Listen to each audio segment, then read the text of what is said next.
Radio Raheem here with Abel Sanchez. We saw the media workouts. Both fighters were very impressive. A lot of commentary was made about how big Canelo looks and how strong Canelo looks. Were you surprised at all by how big he looks? Did he look strong to you? Did you see anything at the workouts or in camp that you haven't expected? I didn't see the workouts. I don't see videos. I don't see anything because I'm concerned about preparing my guy. But no matter how big he looks, he still has to make 160 on the 15th, and he still has to make 170 on the 16th morning. So how big he gets really is irrelevant. It's not going to make him any stronger. It's not going to make him punch any harder. He's still the same Canelo. He looks good. He looks great. But he's still going to have to get in the ring with Golovkin, and we know what Golovkin can do at 160 pounds.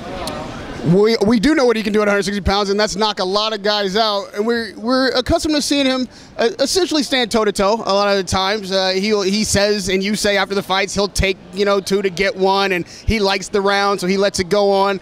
Is that the strategy for this fight, or is that the smart way to fight this fight? We will see that in the first 3 or 4 rounds. We will see what kind of respect he has for Canelo and for the punching power. If he has no respect for him, then we're going to see a great fight. I hope that he gives us, I hope that Canelo and Golovkin give us the kind of fight like we saw here tonight. If they do, I think it's going to be a classic.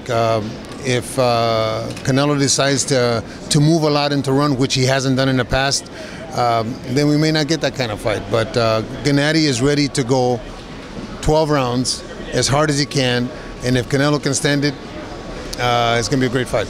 Are you conditioning Triple G the same? Again, the internet is always wild with observations, and there's a lot of talk about, well, Triple G for the first time coming to camp heavy. Is he looking like a little sluggish? Did you see the picture that I posted the other day from Thursday? I haven't seen it. You see it? Oh, yeah, I did see it actually. The black and white. Yes, yeah, of course I saw it. Yesterday was the 7-day weigh-in for the WBC. We sent a picture in, and on the scale he weighed 164.4 before we started training at 2 o'clock, 1 o'clock in the afternoon. He's weighing 165 pounds 7 days before the fight, before training. I worked him out real light because he was where I wanted him to be. We sent the sparring partners home. They were glad that I sent them home. So the speculation, the geniuses behind the keyboards, they seem to know more than we do, or know things that we don't do, or that we know, and we're standing right in front of the fighter. So it doesn't really matter to me what people say. All that matters is that I prepare Gennady to be the best Gennady can be on the 16th, and hopefully Canelo will be also, and we're going to be surprised, I think, at the outcome, how dominant Gennady will be. Is this a speed versus power fight? I mean, Canelo looks quick, and they talk about that being one of his assets. Even you've mentioned that. Are these the two most important elements of the fight? Well, just like when Marvin fought Ray, it was kind of the same scenario. You had a speedster in Ray moving up from 147, and you had the established champion in Marvin who was knocking everybody out, or at least dominating everybody. That may be, but that's the bull in the matador. And if that's what it is, and they both come to fight, and they both come to show their wares, gosh, an explosive, dramatic fight.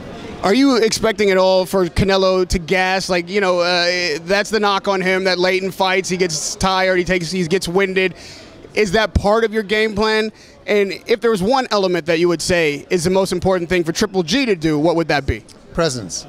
I think presence. I think you need to be in front of Canelo and make Canelo work. I don't think he's going to gas out. I think that they figured that one out. I think that we, as coaches, have a couple fights to decipher what is not being done or what is being done right, and I think this is the biggest fight of both of their careers, notoriety, like as far as the public is concerned. So I think it's important for us to make sure that we got all our I's crossed and T's dotted, so that night, whatever was happening wrong in the past doesn't happen. But I think Gennady's presence will be a big key in winning the fight. And lastly, Abel, when you're in Las Vegas and it's a huge fight, we know that, again, Triple G is willing to take shots. Are you at all concerned that a knockout is necessary? Like if you know, some people thought Daniel Jacobs won the fight. It was definitely a close fight. If it comes down to something like that, he could lose on the cards. Does he need a knockout to win this fight? And are you at all concerned about the scorecards being tilted towards Canelo? I think you always have to be concerned. I think that you always have to remember some of. We almost had one here tonight. They announced it wrong, but we almost had one here tonight. It was a closer fight than I thought. We always have to be concerned, but if we do our job, then it shouldn't be that close. If we know that can happen going into a fight, then if that happens to us, then it's our fault, because we didn't do enough in the fight maybe to make it so wide apart that it wouldn't happen.